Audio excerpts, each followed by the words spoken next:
한번 따라 하실까요? 약속된 성령과 축복. 약속된 성령과 축복. 제가 보통 제목에 있는 내용을 가지고 무슨 뜻인가라고 질문을 했죠. 근데 여긴 질문할 게 없죠. 약속도 아시고 성령도 아시고 축복도 아시니 질문할 게 없어요. 그럼에도 불구하고 질문은 해야 되겠고, 제가 이런 질문을 한번 준비해 봤습니다. 이 세상에서 이제껏 살아오면서 제일 중요한 게 뭘까? 어떻게 생각하십니까?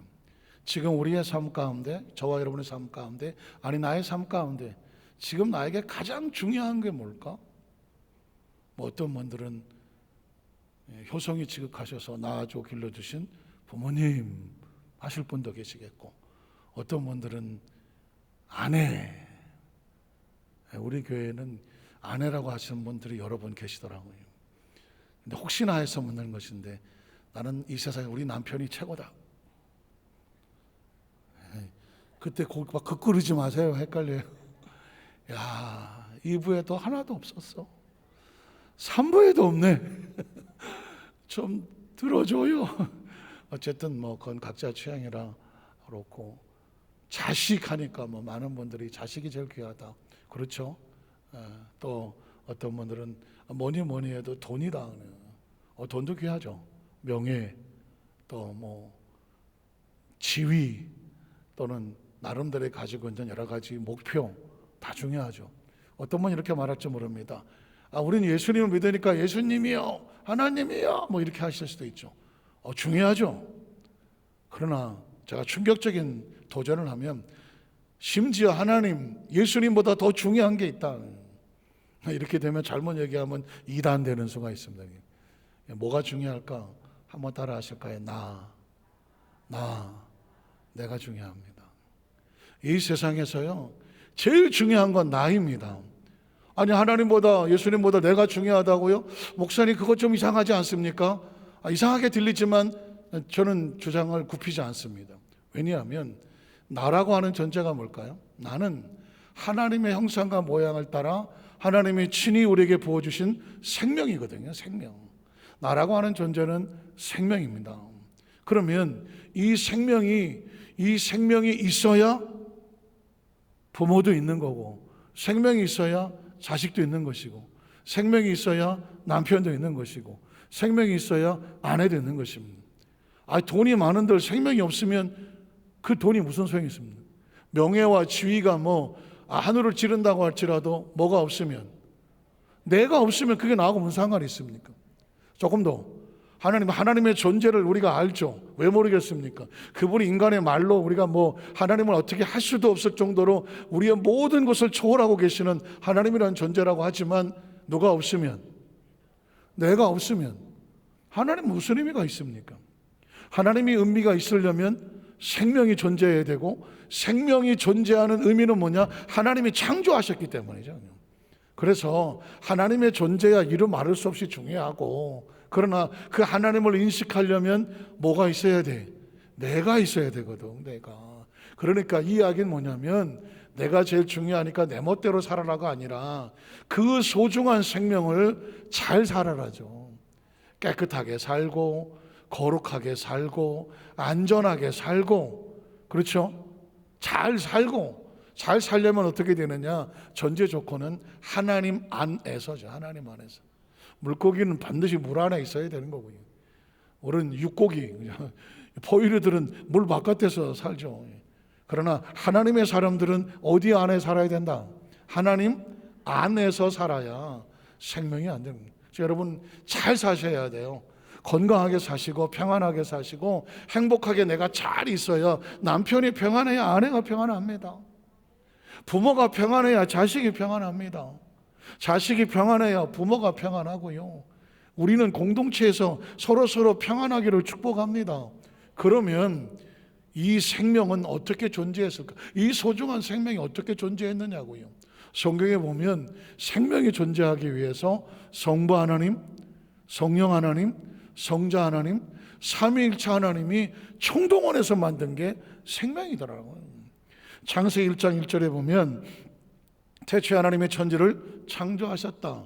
창조는 무에서 유가 나오는 것이기 때문에, 생명은 무에서 유가 나왔기 때문에 생명은 누가 만드셨다? 하나님이 만드신. 이건 뭐 부인할래야 부인할 수 없습니다.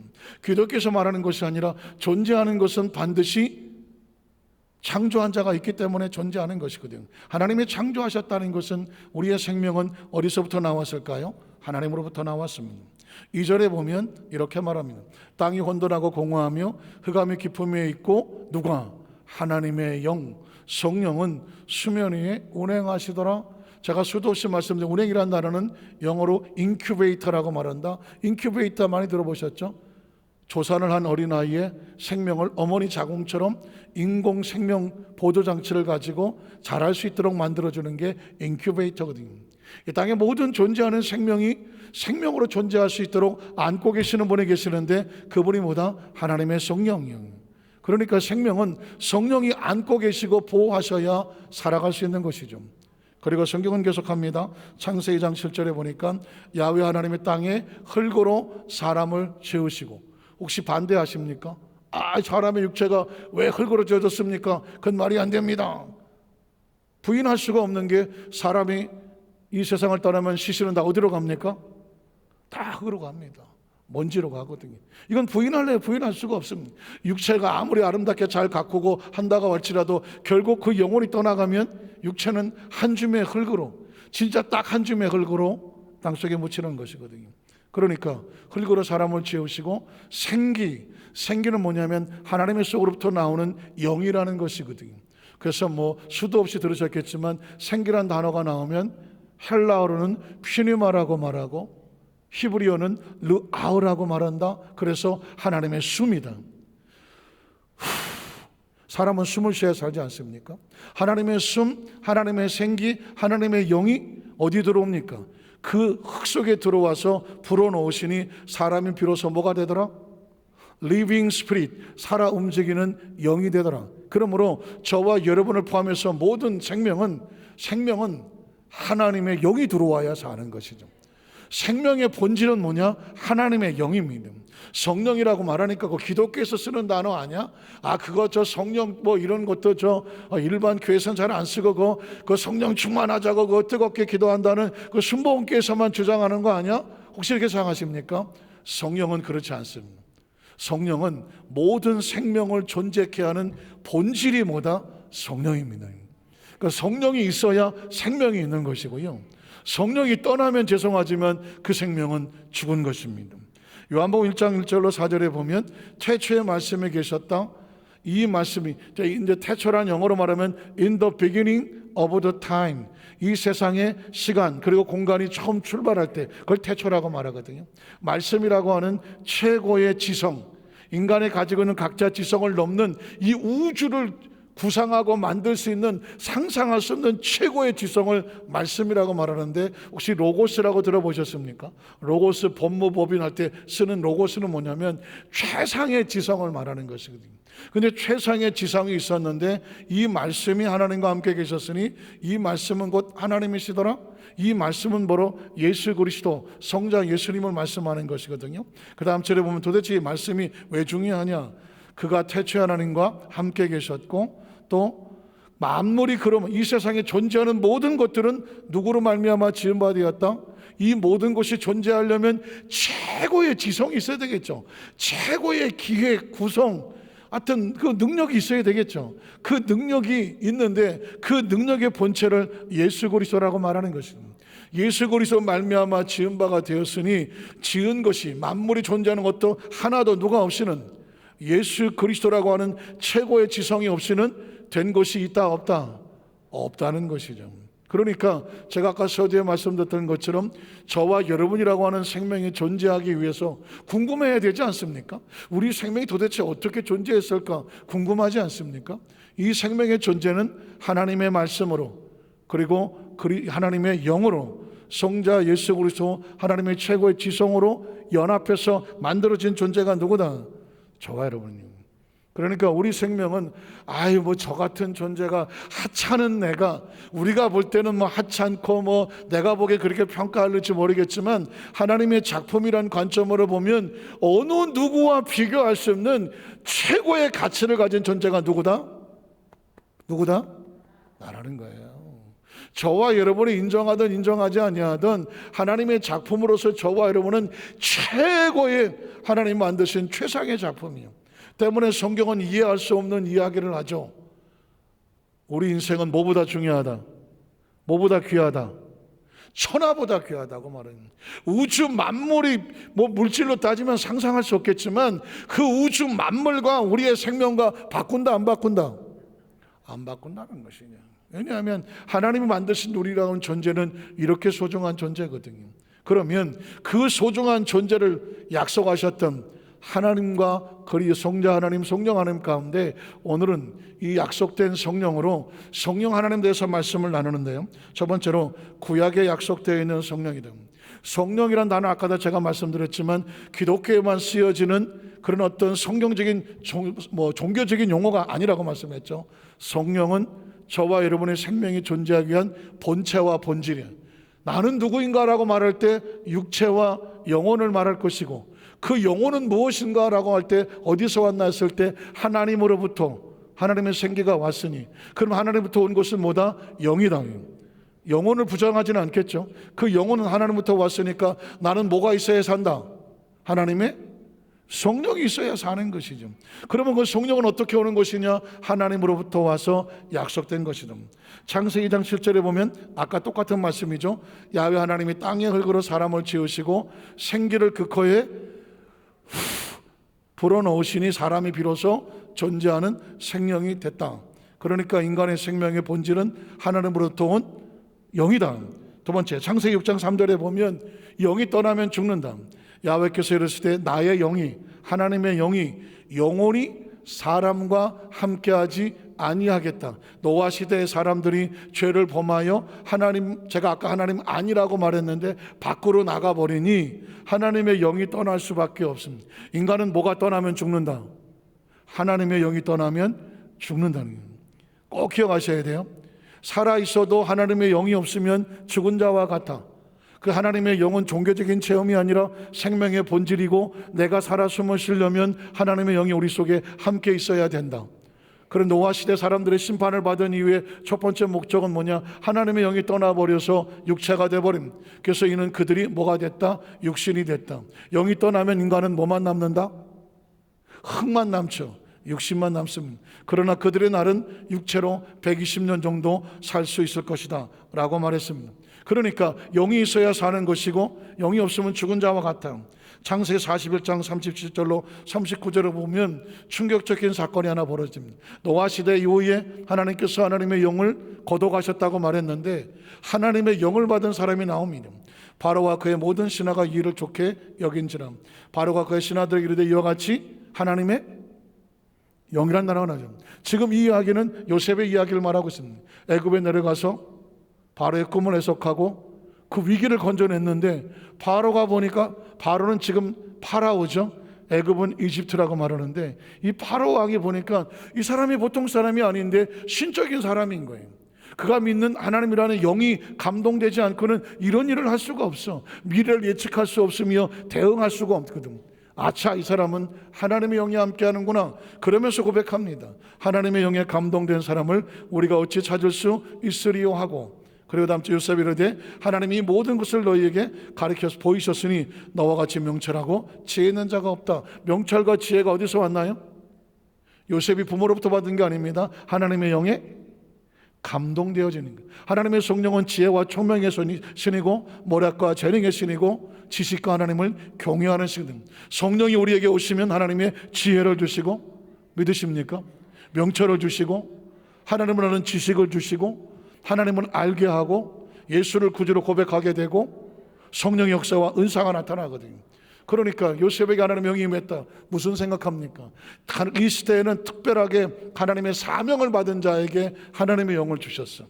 구약시대 사람들은요 다 성령을 받지를 못했어. 하나님이 특별한 일이 있을 때 영을 살려주시고 그 영을 부어주셔서 사용을 하셨다는 것입니다. 그런데 요엘서 2장 28절로 32절에 보면 충격적인 약속이 와. 이제는 특별한 사람에게 성령을 부어주지 않아. 하나님의 종으로 남종과 여종, 하나님의 선택한 모든 사람에게는 다 성령을 부어주시겠다고 약속을 해요.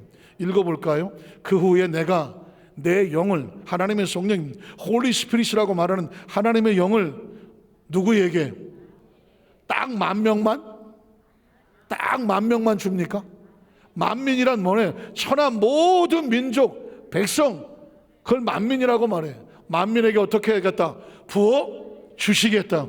약속하신 거죠. 보증하시는 거죠. 계획하는 거죠. 선포하신 것이니 이제 너희 자녀들이 뭐 하게 된다? 장래일을 말할 수 있게 된다. 너희가 나이를 먹었지만 꿈을 꾸게 되며 너희 젊은이는 뭐가 된다? 이상을 보게 된다. 이게 하나님의 영이 들어오게 되면 하나님께서 펼쳐주시는 하나님의 역사가 나타나는데, 꿈이라는 비전이 나타나고 하나님 보시는 미래에 대한 도전이, 소망이 생겨나게 되고 계획이 세워지고, 그때 또 내가 내 영을, 하나님의 성령을 남종과 여종에게 똑같이 부어줄 것이다. 사실은 이 이야기는 우리가 들을 때는 남종과 여종에게 부어준다고 하니까 뭐 당연한 거 아닙니까? 아닙니다. 우리나라도 예전에는 남전여비해서 남자는 좀 대우를 받고 여성은 조금 대우를 받지 못하던 그런 시대가 있었잖아요. 이 시대도 마찬가지입니다. 이스라엘 민족은 남자들만 숫자를 쉬었다는 걸 혹시 기억하십니까? 인구가 얼마냐 그러면 남자들 숫자만 쉬고 여자들하고 아이들은 숫자에 넣지를 않았다는 말입니다. 쉽게 조금 심하게 말하면 사람 취급을 안 했다, 이렇게 볼 수 있습니다. 그러던 시기에 하나님께서 말씀합니다. 이제부터는 똑같은 성령을 남성이 됐든 여성이 됐든 똑같이 부어주겠다는 것입니다. 나이가 젊든 나이가 많든 똑같이 부어주시리라. 이게 하나님이 주시는 구약의 약속이거든요. 그러니까 성령은 뭐 어떤 사람이 그냥 기도하다가 신비하게 체험했던 그런 현상적인 사건이 아니라 구약시대에 이미 하나님께서 예언해 놓은, 성령은 하나님의 생명의 본질이고 특수한 사람에게 부어주던 것을 이제는 만민에게 부어주겠다고 약속하신 것이죠. 자, 그러면 이렇게 약속된 성령이 예수님과 어떤 관계가 있느냐? 두 번째로 예수님의 사역과 성령의 사역이죠. 놀라운 것은 예수님은 하나님의 아들로 이 땅에 오셨지만 예수님은 철저하게 성령과 함께 하셨습니다. 마태복음 1장 20절로 21절에 보면 이 일을 생각할 때에 주의 사자가 현몽하여 이르되 다윗의 자손 요셉아. 사실은 요셉이 지금 고민이 많아 죽을 지경입니다. 왜냐하면 정말 어렵게 약혼녀를 하나 만나서 약혼을 하고 이제 정혼할 날짜를 기다리고 있는데, 결혼식을 기다리고 있는데 갑자기 그 약혼녀가 배가 불러온다는 것이죠. 아니 같이 동침한 적도 없고, 그런데 도대체 어떻게 이 사람이 임신을 해서 뭐 배가 불러오느냐? 생각은 딱 뭐예요? 다른 남자가 있구나. 그러니 어떻게 이걸 바깥으로 드러나면은 그 당시 법에 따라 돌에 맞아 죽어야 되는데 차마 그럴 수는 없고, 그래서 어떻게 합니까? 고민을 합니다. 조용히 소문 없이 서로 끝내는 게 좋겠다. 그래야 그 사람도 살겠고 나는 또 아프지만 다시 생각해. 이 고민을 할 때에 성경에 보니까 천사가 나타나서 이렇게 말하잖아요. 내 아내 마리아 데려오기를 뭐 하지 마라. 고민하지 마라. 힘들어하지 마라. 무서워하지 말아라. 그에게 잉태된 자는 무엇으로 된 것이다? 성령으로 임신이 됐다는 거죠. 사실 그래서 야, 처녀가 어떻게 임신을 하냐? 뭐 이러면서 예수를 믿지 않는 사람들이 그 부분에 대해서 공격을 하기도 하죠. 근데 제가 이번에 이 설교를 준비하다가 아니 이거 당연한 사건이네. 이 땅에 성령이 없이 잉태가 되는 사람이 있나요? 처음 하나님께서 사람을 만드셨을 때 그 코에 뭘 부어주시고 영을 누가 부어주셨어? 하나님이 부어주셨지. 인간은 하나님의 영이 들어와야 생명이 되는 거거든. 그 영혼이 떠나면 육체는 흙으로 남아서 덜커덩 흙으로 가잖아요. 여러분 장례식 가서 입간 예배 드릴 때가 제일 처참하지 않아요? 물론 발인 예배도 처참하지만 그 아픔은, 그 청정하시던 분이 그 영이 떠나고 나니까 시신, 차디찬 시신이 돼서 그 염을하고 수혜를 입히고 그 마지막 시신의 얼굴을 봐야 될 때 형태는 몸으로 하고 있지만 이미 그건 생명이 떠나버리, 영혼이 떠나버리니까 차디찬 육체로 남아있는 모습이 얼마나 힘듭니까? 하나님의 영이 떠나면 인간의 존재 자체는 더 이상 생명이 아닌 거거든요. 그러니까 생명은 살아있다는 얘기는 그 속에 뭐가 있어야 돼? 영혼이라고 말하지만 영이 들어와야 되는 것이거든요. 그러니까 저와 여러분도 사실상 엄마 아빠 이렇게 해서 우리가 이 세상에 태어났지만 가만히 보면 엄마 아빠가 우리에게 영혼을 주느냐고요. 어머니 아버지가 우리에게 영혼을 주느냐고요. 우리도 자식 있지만 우리 자식을 하나님께서 정말 결혼해서 자식을 낳게 했지만 그 자식이 낳는데 우리가 거기다가 내 영혼을 부어줬느냐고요. 아니거든요. 영혼은 어디서 옵니까? 하나님으로부터 오는 거지. 그러니까 더 정확하게 말하면 육체는 어떤 부부 관계를 통해서 태어난다고 할지 모르지만 그 생명의 영혼은 하나님으로부터 오는 건 당연한 거예요. 어느 예수님께서 성령을 잉태했다고 하면 물론 초자연적인 사건이긴 하지만 근본적으로는 생명은 성령으로 탄생하는 것이 맞는 거거든요. 자, 그래서 또 그 다음 절에 보면 예수님은 사역을 할 때에 어떻게 했느냐? 철저하게 성령과 했습니다. 마태복음 12장 28절에 보면 그러나 내가 누구를 힘입습니까? 하나님의 성령. 예수님께서 귀신을 쫓아내시고 난 다음에 사람들이 저 귀신 들려서 귀신 쫓아낸다 그러니까 내가 귀신 들려 귀신을 쫓아내는 것이 아니라 내 안에 역사하시는 분이 있는데 그게 누구냐? 하나님의 성령이거든요. 어둠은요 빛을 쫓아내는 것입니다. 어둠이 들어가면 더 어두워질 수밖에 없어요. 어둠을 쫓아내는 것은 뭐다? 빛이라는 거예요. 귀신을 쫓아내려면, 악령을 쫓아내려면 성령이 쫓아내는 것이죠. 예수님께 귀신을 쫓아낼 때 내가 하나님의 성령을 힘입어서 귀신을 쫓아내는 것이면 하나님의 나라가 이미 너희에게 임하였느니라. 예수님을 구주로 믿으시면 아멘 하시기 바랍니다. 예수를 구주로 믿어 우리 가운데 강력하게 늘 무장이 될 것이 뭐냐? 내 안에 성령으로 충만하게 하여 주시옵소서. 예수님도 성령으로 충만해서 귀신을 쫓아내니까 비로소 거기가 평안해졌다는 것입니다. 귀신이 나가야 평안합니다. 귀신이 나가야 평안해요. 믿으십니까? 귀신이 오면 도적질하고 죽이고 멸망시켜서 내 안에 우리 가정에 사업에 직장에 귀신이 오면 관계를 깨트리고 미워하고 오해하고 싸우고 다투고 막 상처 입히는 것입니다. 그것의 배후에는 백발백중 귀신입니다. 그거를 쫓아내기 위해서 어떻게 합니까? 하나님의 성령이 우리 가운데 오셔서 예수의 이름으로 귀신을 쫓아내면 비로소 너희 가운데 뭐가 있다? 하나님의 나라가 임하였느니라. 예수님은 철저하게 그래서 자신의 사역은 뭐가 하신다? 성령님이 하신다. 누가복음 4장 16절에 19절에 보면 예수님께서 처음 이제 메시아 사역을 출발하실 때에 그 선포의 주체가 누구냐? 성령이었습니다. 예수께서 자라나신 곳 나사렛에 이르러서 안식일에 늘 하시던 대로 회당에 들어가서 성경을 읽으려고 서심해 선지자 이사야의 글을 드리고는, 이사야가 구약인 것은 다 아시죠? 책을 펴서 이렇게 기록한 데를 찾으셨다. 예수님이 말씀을 읽기 전에 이사야는 구약이 아니다, 아직 이루어지지 않았으니까 신약이다. 그런데 예수님께서 이 말씀을 선포하고 이제 나로 말미암아 응하였다고 말하면 이제 그래서 구약이 되는 것입니다. 구약 성경에 있는 것은 하나님의 약속인데 예수님께서 응답하시니까 이루어진 약속은 더 이상의 새로운 약속이 아니니까 무슨 약속? 구약이라고 말하는, 올드 테스터멘트라고 말하는 것입니다. 자, 예수님께서 이 말씀을 펴시면서 이제 이 말씀을 이루었다고 말하는 거죠. 자, 그 다음 절에 보면 그래서 이렇게 말합니다. 누가 임하셨습니까? 주의 성령입니다. 예수님은 철저하게 움직일 때 하나님의 아들이시지만 그는 항상 주의 성령께서 함께 하셔서 역사하셨다고 말하고 있습니다. 이렇게 기록하는 이유가 뭘까요? 예수님도 성령님과 역사하셨다면 하나님의 백성들은 누구와 함께 한다? 성령님과 함께 하시는 거예요. 성령님. 사실은 제가 이 말씀을 준비하는데 심령이 끌어갖고 제가 가급적 제 개인적인 감정은 최대한 낮추고, 할 수 있으면 목소리도 최대한 낮추고, 할 수 있으면 다른 얘기를 다 내려놓고 하나님의 성령께서 기록한 대로 그냥 읽어 내려가겠습니다. 읽어 내려갈 때 하나님의 성령이 감동을 하셔서 말씀 그대로 선포될 때에 그 말씀을 듣는 성도들의 영혼 가운데 하나님의 성령이 감동을 해주시고 지혜를 주시고 명철을 주시고 총명을 주시고, 아픈 마음 있고 상처난 마음 있으면 성령이 운행하심으로 위로하여 주시옵시고, 병든 육체 가운데 하나님 두렵고 떨리고 무서워하는 마음이 있다면 성령께서 그 마음 가운데 치료하시고 회복하셔서 치료의 마음을 더하여 주시옵소서. 앞에 날이 내 할 날이 앞으로 어떻게 될 것인가? 과연 나에게 길이 열릴 것인가? 사방에 묶여져 있는 것으로부터 내가 자유로워질 것인가? 과연 나에게 희망이 있는 것인가?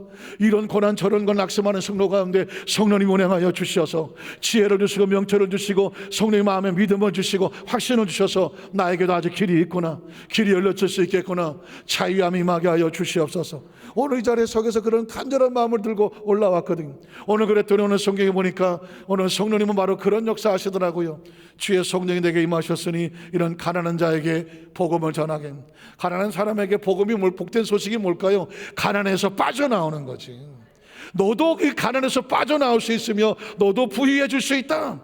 이게 바로 복음이죠. 또 내게 기름을 부으시고, 어노인팅이라고 하면 성령의 기름을 부으시고 나를 보내서 포로된 자가 있느냐, 자기 마음속에 포로되고 가정에 포로되고 사방에 묶여든 자를 어떻게 자유하게 하시고, 믿으십니까? 자유하게 하시고, 눈본 자, 육신의 눈이 가릴 수도 있지만 한치 앞을 보지 못하고 사방이 막 캄캄하게 갇혀진 자, 보지 못하는 자에게 다시 보게 함을 전파하며 눌린 자를 자유롭게 하고, 스트레스를 받을 수 있고, 환경에 스트레스 받을 수 있고, 사업과 직장 스트레스를 받을 수 있고, 질병의 스트레스를 받을 수 있는데 그 눌린 자를 자유롭게 하고, 성령이 오시면 자유롭게 하고, 그래서 이 모든 것이 얼마를 내야 된다는 것이 아니라 값없이 부어주시는 선물 은혜의 해를 전파하게 하려 하심이라는 것입니다. 그러니까 예수님의 사역은 가는 곳곳마다 자유롭게 하며, 믿으십니까? 놓아주게 하며 풀어지게 하며, 믿으십니까? 우리에게 주신 하나님의 치유와 회복을 선포하신 것입니다. 이제 예수님께서 사역을 마치고 제자들에게 마지막으로 해주고 싶은 얘기가 뭘까? 예수님의 승천을 하시면서 제자들에게 뭘 해주고 싶을까? 뭘 해주고 싶을 것 같아요? 성령이죠. 내가 떠나가도 너희 가운데 여전히 누가 역사하시면, 성령님이 역사하시면 똑같은 역사가 나타난다는. 그래서 예수님의 마지막 사역은 철저하게 성령을 약속하셨습니다. 요한복음 14장 16절로 17절에 보면 내가 아버지께 구하겠으니, 예수님이 하나님 아버지에게 그의 제자들을 위해서 간절히 구해야 될 게 있대. 그게 뭘까? 그가 또 다른 보혜사를 너희에게 주셔서 영원토록 너희와 함께하기를 원한다. 예수님의 마지막 유언처럼 약속하는 것은 뭐냐? 내가 떠나간다고 할지라도 예수가 눈에 보이지 않고 귀에 들리지 않고 손에 잡히지 않는다고 해서 절대 절망하지 마라. 내 속에 있었던 성령님께서 누구와 함께 할 것이다? 너희와 함께 할 것이다. 우린 예수를 믿지만 우리 가운데 성령님의 역사하심을 믿습니다. 그래서 예수님이 약속을 하시는 거예요. 그 다음 절에 보면 그는 진리의 영이라 세상은 능히 그를 받지 못하나니 이런 그를 보지도 못하고 알지도 못한다. 그러나 너희는 성령을 안다. 성령님은 우리 속에 함께 거하시고 너희 속에 거하시겠습니다. 성령님을 인정하십니까? 환영하십니까? 모셔드리십니까? 그래서 성령은 우리 안에 계셔서 보혜사란 말 기억하시죠? 보혜사는 뭐냐? 보혜사만 해놓고는 우리가 잘 안 쓰는 말이에요. 잘 모를 거예요. 그러나 보혜사, 보호하고 은혜를 베풀고 가르친다는 뜻입니다. 그러니까 이게 보혜사라는 뜻인데, 이게 헬라어로 말하면 파라는 뭐냐? 영어로 말하면 바이, 옆에 있다. 클레토스라고 하는 것은 변호사라는 것입니다. 항상 내 옆에 있어서 나를 도와주기 위해서 변호하고 준비하고 보호하려고 하는 준비되어 있는 개인 변호사를 뭐라고 말하느냐? 파라클레토스라는 것입니다. 그리고 예수님께서 승천하시면서 크리스찬들에게 너희에게 성령을 약속하신 것은 너희는 결코 이 세상에 혼자가 아니다. 들어보셨습니까? 한번 따라 하실까요? 너희는 이 세상에 결코 혼자가 아니다. 결코 혼자가 아니에요. 너희에게 성령님이 계시는데 그 성령님은 보혜사라는 것입니다.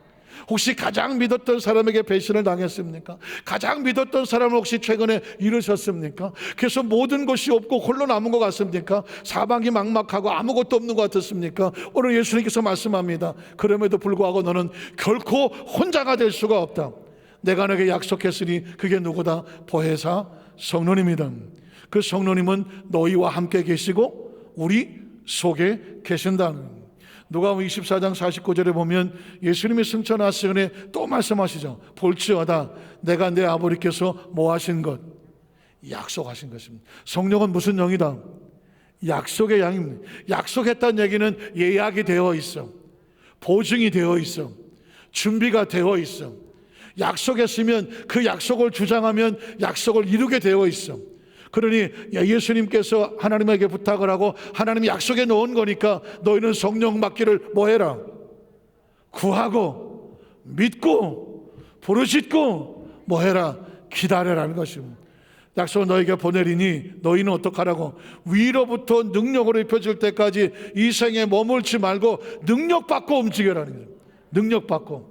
우리가 이 세상에 나가서 삶을 살아가려면 지금 세상이 얼마나 험합니까? 이따가 우리 중고등부 학생들 영상 준비를 했겠지만 진짜 중고등부 학생들이 삶을 살아가기가 너무너무 힘들다고 하더라고요. 아까 제가 왜 울었냐면 중고등부 학생들이 처한 처지를 보니까 야, 우리 때는 뭐 여러분들도 거의 뭐 비슷한 세 살아오시겠지만 우리 때는 중고등부 시를 지날 때 알아서 살았어.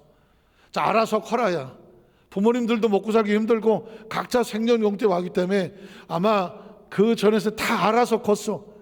그냥 각자 어떻게든지 살아남아서 커서 여기까지 왔어. 그러다가 보니까 우리 중고등부 아이들에게 어떻게 생각합니까? 너네들도 알아서 커야지.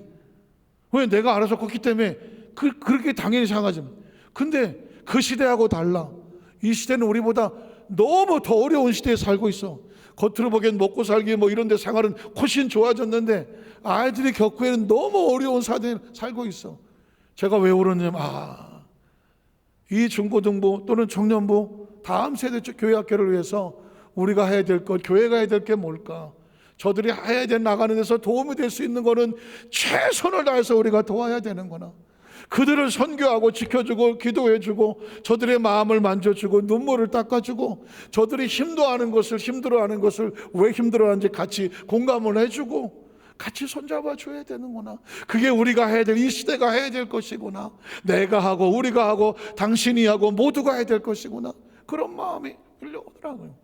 왜냐하면 우리가 이 세상을 나갈 때 성령으로 충만하여 능력 받고 나가야지. 그냥 세상에 덜렁덜렁 다니다가는 그냥 정신없이 맞았더니 신앙이 없이는 세상을 살아갈 수가 없어요. 우리 중고등부 아이들이 세상에 나가 살 수가 없다니까요. 신앙으로 무장하지 아니하면 세상이 얼마나 험하고 끔찍한지 아이들을 내놓을 수가 없는 그런 시대를 살고 있는 거예요. 예수님 마찬가지입니다.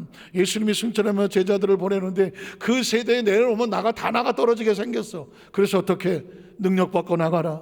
예수님께서 우리에게 보증하신 분이 뭐라? 성령인 것이죠. 사도행전 1장 4절 5절에 보면 예수님은 거기서도 계속 예수님은 그 얘기밖에 안 해. 성령 사도와 함께 모이사 그들에게 분부하여 이르시되 예루살렘을 떠나지 말고 내게서 들은 바 아버지께서 뭐 하신 것 약속하신 것을 기다려라. 요한은 물로 침례를 베풀었지만 침례를 끝나지 않는다. 너희는 몇 날이 못 돼요. 뭘로 받아야 돼? 성령으로 능력과 침례를 받으리라. 성령 충만하고 나가야 싸워야 세상이 악하고 더럽고 추악한 것들과 싸워 이길 수가 있다는 것이죠. 예수님이 처절하게 약속해 놓은 이 성령을 과연 그러면 약속대로 성령님이 오셨을까요? 세 번째로 약속대로 임하시는 성령 강림과 충만입니다. 사도행전 1장 6절로 8절에 보면 예수님께서 또 말씀합니다.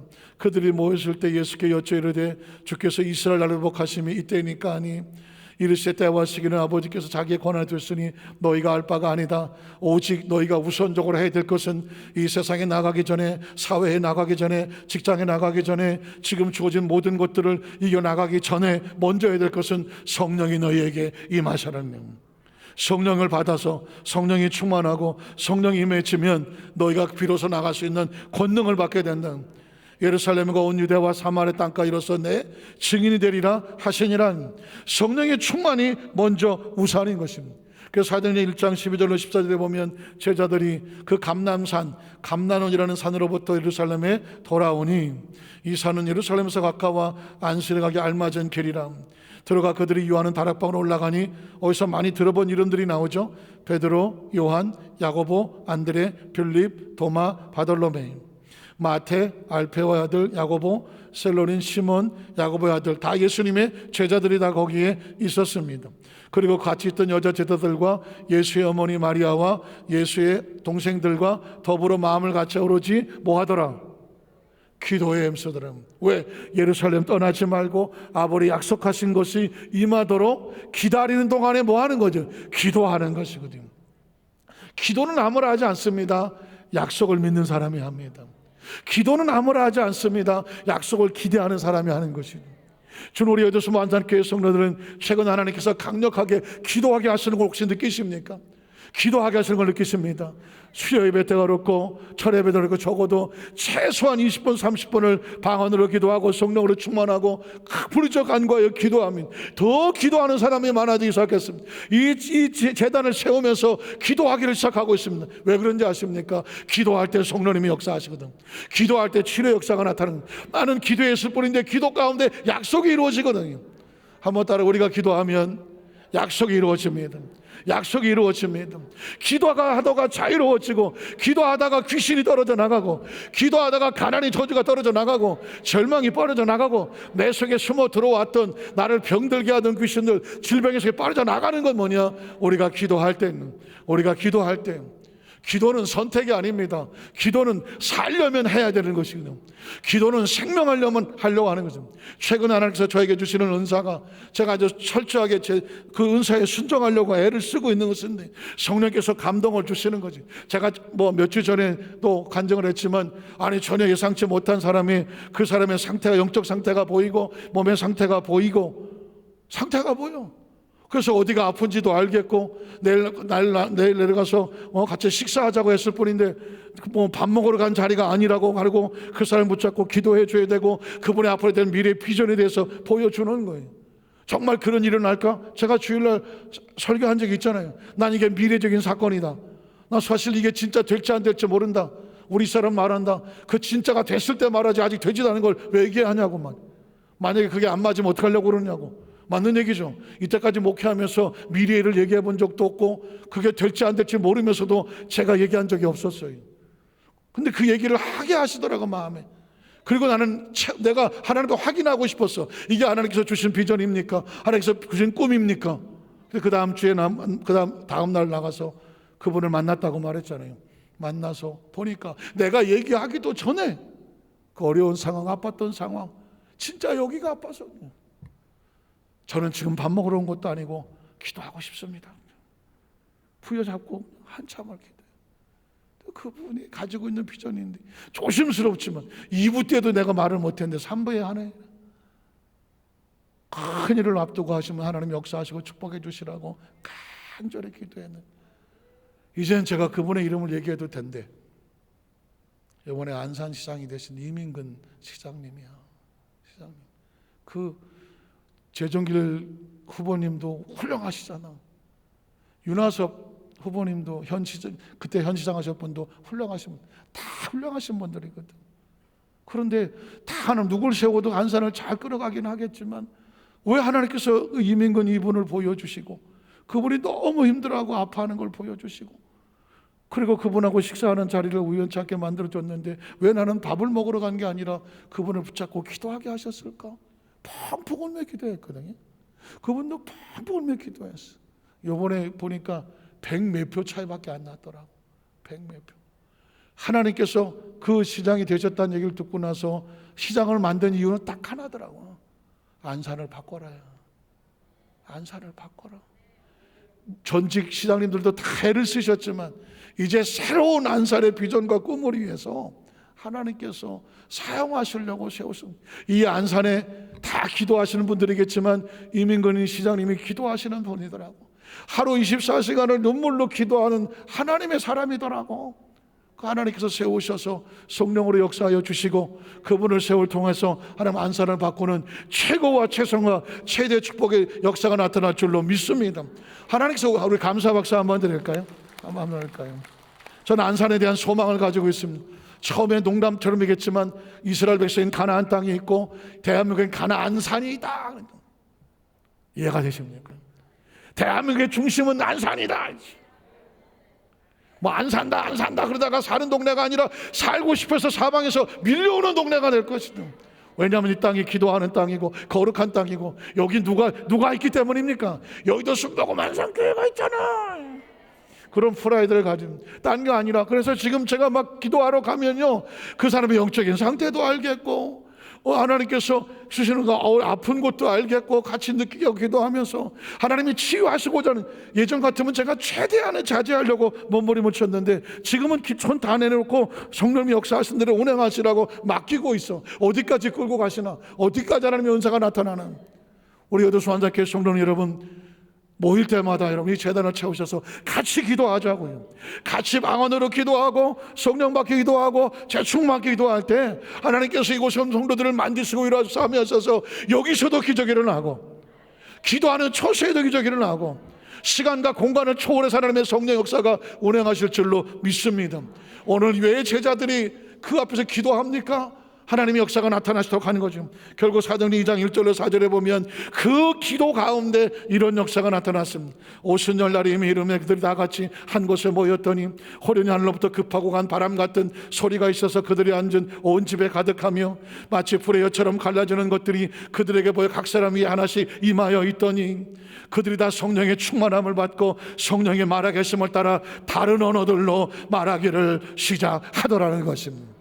기도하고 기다리는 곳에 하나님의 성령 역사가 나니까, 여러분, 이 오순절 마가다락방 제자들이 성령 받기 전엔 차디찬 골방, 120문도 예수님도 승천하시고 안 계시겠다 불안하고 초조하고 해서 문 걸어 닫고 숨어 있던 방. 그런데 그들이 계속해서 약속을 믿고 기도하는 가운데 성령이 임하고 나니까 더 이상 마가다락방은 갇힌 방이 아니고 초라한 추운 방이 아니라 뜨거운 방이 되어지고 불의 방이 되어지고 역사가 나타나고, 그 120명대가 무명소절이 아니라 다 성령 불 받고 나가서 세상을 뒤집어 놓은 축복의 통로들이 된 줄로 믿습니다. 한번 따라 하실까요? 우리가 성령 받은 120문도입니다. 우리가 성령 받은 120문도입니다. 여기가 성령 받은 오순절 마가다락방입니다. 최근에 제 마음에 성령 주시는 소원이, 여기를 기도의 초소로 삼아라. 불받은 성도들이 모이는 불의 장소가 되게 해라. 이곳에 오는 성도들마다 120문도가 되게 해라. 성령의 불 받게 해라. 성령은 죽은 문서가 아니라 살아있는 문서다. 성령은 살아서 움직이는 곳이다.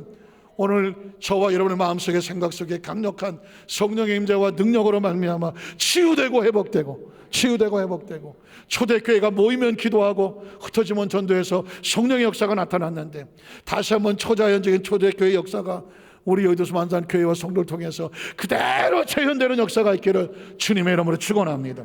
기도하겠습니다. 하나님 아버지 감사합니다.